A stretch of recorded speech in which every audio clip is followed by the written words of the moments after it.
তার মতো 4-5 জন শিল্পী আমি অলরেডি বানাইছি। তার মতো 2-4-5টা শিল্পী আমি তৈরি করছি। ভাই মিথ্যা কথা বললাম? যে সব শিল্পীকে জন্ম দিছে সেই সব শিল্পী লিমা পাগলির সাথে গান গাইতে হাঁটু কাঁপে। এটা হলো উকিল মুন্সির এলাকা, সালামের এলাকা। আমরা গান খাই। আজকে একটা জিনিস আবার ক্লিয়ার হইলাম, আমরা সবাই জেনে রাখবো, শিয়ালকে দৌড়াইলে কিন্তু নিজেও দৌড়তে হয়।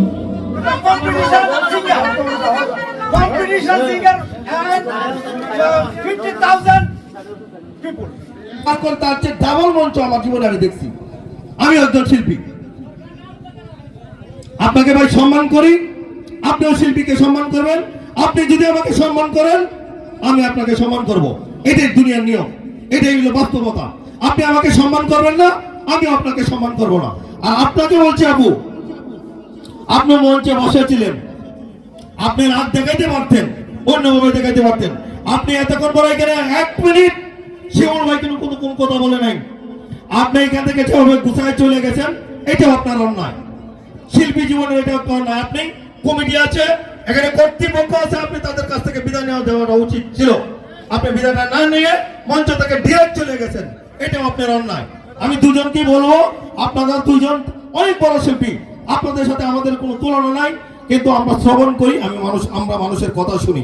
এই আপনারা যে কথাগুলো বলছেন প্রত্যেকটা কথার উত্তর আমরা এখানে দিতে পারবো এবং আমরা বলতে পারবো যে আপনারা কি মঞ্চে কি বলছেন। এটা হলো উকিল মুন্সির এলাকা, সালামের এলাকা। আমরা গান খাই। আপনাদের শিল্পীদের কাছে অনুরোধ করবো, কারো প্রতি কোনো প্রতিহিংসা রাখলে আপনারা উপরে উঠতে পারবেন না। আল্লাহর রহমতে আপনারা নিচে চলে আসবেন অটোমেটিক। এটা নিয়ে কোনো তর্কে বিতর্কে আপনারা যাবেন না। আমার অনুরোধ, দুইজনে দুইটা গান করবেন এবং এখানে যারা যে কয়জন আছে আমাদের চানগাঁওবাসী, ওনাদেরকে খুশি করে আপনারা চলে যাবেন, এটি আমার অনুরোধ।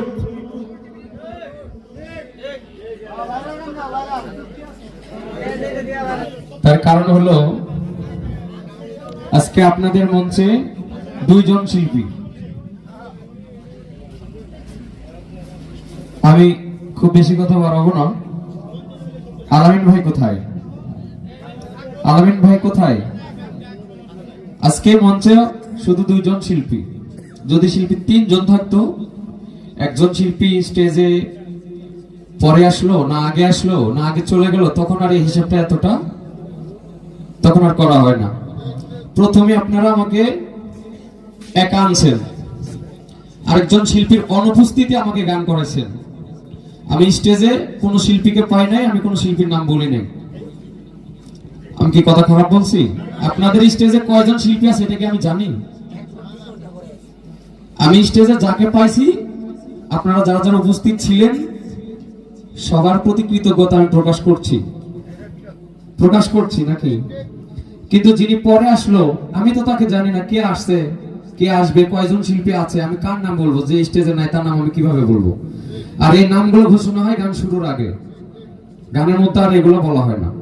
এখন উনি আমাকে আইসে স্টেজে পাইছে, আমার নাম বলছে, দেখছে শিমুল হাসান স্টেজে আছে, আমি তো তাকে দেখি নাই, তাহলে আমি তার নামটা কিভাবে বলবো?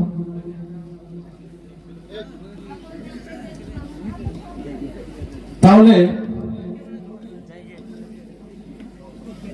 আমি মনে করি, আমি যতদূর জানি আজকের শিল্পী যে 2 জন সমবয়সী প্লাস 2 জনের জায়গাটা একটা ধারাবাহিকতা, একটা জনপ্রিয়তা, আমি যতটুকু জানি হয়তো আমার থেকে একটু বেশি হবে, তার হতে পারে। এত বড় শিল্পী হয়নি আমাকে স্টেজে রেখে চলে যাওয়া। তার মতো 4-5 জন শিল্পী আমি অলরেডি বানাইছি।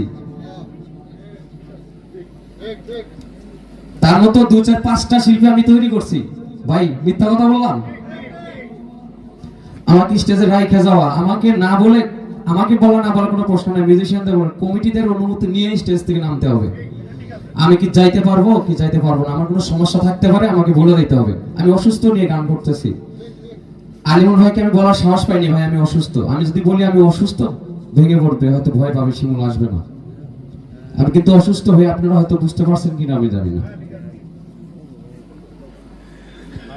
তো প্রথমে একটা শিল্পীর আসলে ভদ্রতাটা, প্রথমে ভালো গান গাইলেই হয় না, সাথে কলার ঠিক থাকতে হবে। এটা আমার উস্তাদ শিখিয়েছিলেন।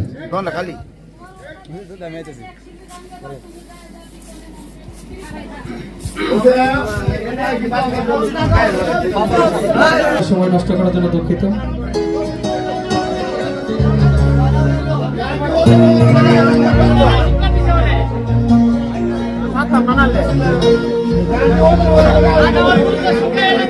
আচ্ছা, জন্ম দিছে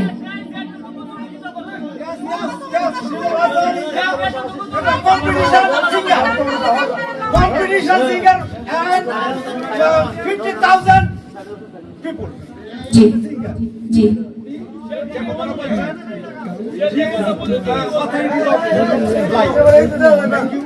জি বেয়াদবি করা পছন্দ করি না আমি, এইটুকুই বললাম।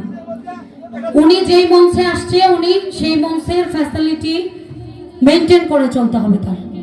উনি একটা দরবারে এসেছে, উনি সাংস্কৃতিক অনুষ্ঠানে আসেন না, এটুকুই বললাম।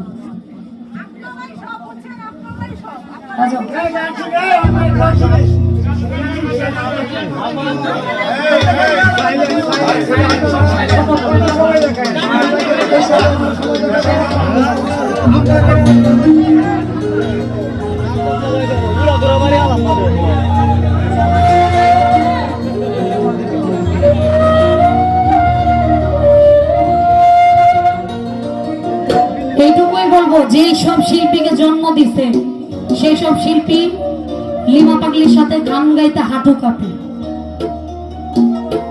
এইটুকু বললাম। কারে জন্ম দিছ আর কে জন্ম দিছে, জন্ম দেওয়ার কতটুকু যোগ্যতা তোমার আছে?